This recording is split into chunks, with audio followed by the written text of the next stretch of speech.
facing increasing questions over his mental stability after the publication of an explosive new tell-all book. President Donald Trump said Saturday that he is a very stable genius.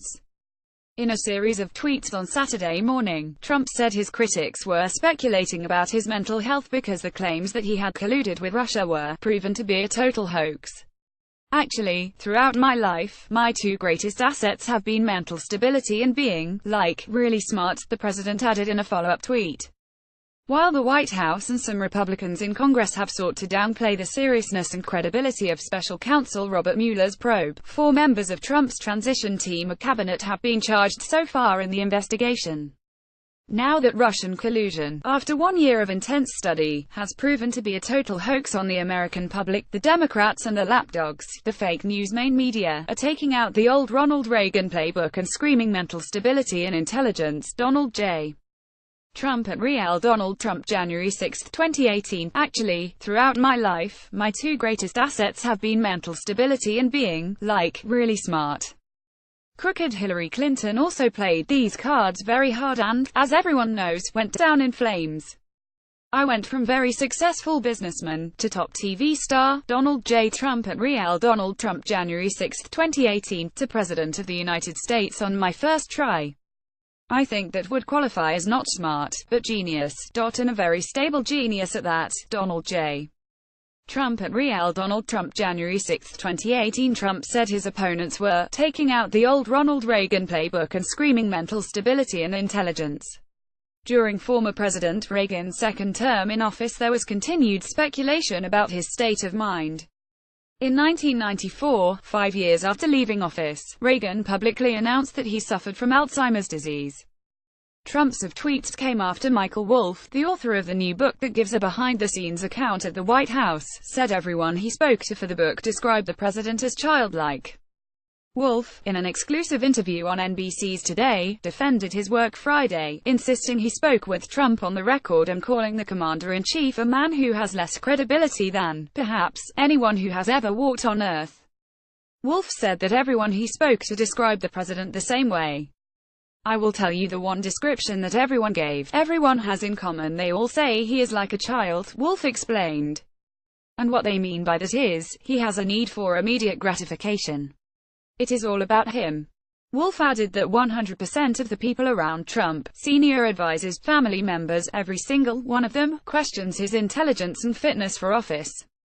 Trump hit back at Wolff in a tweet late on Friday, claiming the author had made up stories and used his former chief strategist Sloppy Steve Bannon to sell the book.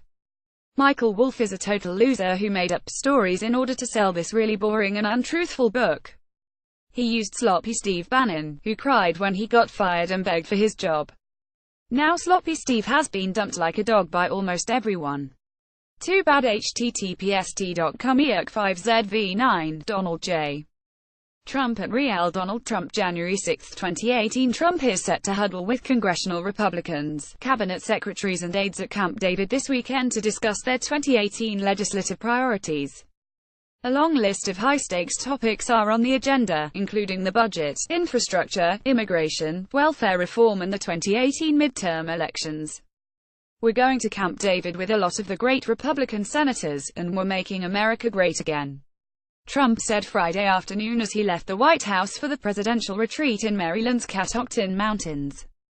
He was joined Friday evening by Vice President Mike Pence, Senate Majority Leader Mitch McConnell and House Speaker Paul Ryan, among others. Related, a new year brings an increasingly isolated President Trump. Fire and Fury features behind-the-scenes anecdotes from Trump's White House, including details on how the most powerful men and women in Washington worked to make Trump president, and then turned on one another after he took the oath of office. Wolff writes in the book, and explained during his Today interview, that top aides said at various points that Trump is a moron, an idiot. Actually, there's a competition to sort of get to the bottom line here of who this man is. Let's remember, this man does not read, does not listen. So he's like a pinball, just shooting off the sides. Wolff said. Wolff revealed how people around the president noticed an apparent decline in his mental stamina. In the beginning, it was like every 25 or 30 minutes, you would get the same 3 stories repeated, Wolff said about Trump. Now it's the same 3 stories in every 10 minutes. Wolff was then asked to elaborate on an anecdote he described in an article in The Hollywood Reporter this week, in which he said Trump, at his Mar-a-Lago resort in Florida over the winter holiday break, didn't recognize old friends. "I will quote Steve Bannon, he's lost it," Wolff said, referring to Trump's former strategist. White House Press Secretary Sarah Huckabee Sanders, appearing on Fox News Friday morning, said it was outrageous to make these types of accusations about Trump's mental health. "It's sad that people are going and making these desperate attempts to attack the president," she added. Widely reported excerpts from the book have roiled Washington, including claims from Bannon that Donald Trump Jr.'s meeting with Russians at Trump Tower in June 2016 was treasonous and unpatriotic. Trump threatened his former chief strategist with legal action and said Bannon had lost his mind after being fired from the White House. The president has apparently referred to Bannon as Sloppy Steve on Twitter repeatedly in the days since. Related Trump rises with Bannon's fall on Friday afternoon. As he left the White House for a weekend at Camp David, he ignored shouted questions from reporters about whether he had read the book himself yet. Wolff's book was released early Friday by Henry Holt, which announced a day earlier that it was pushing up the publication date due to demand.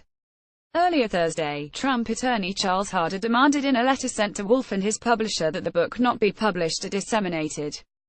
The book reached #1 on the Amazon bestseller list Wednesday. A copy of the letter obtained by NBC News cites defamation, libel and actual malice among the alleged wrongdoings in the book. NBC News has not confirmed much of the book. Wolff has been accused in the past of suspect reporting, most notably in his 1998 book Burn Rate. In its review, the now-defunct media journal Brill's content cited 13 people depicted in the book as saying that Wolff invented or changed quotations, and that they couldn't recall his taking any notes or recording their interviews.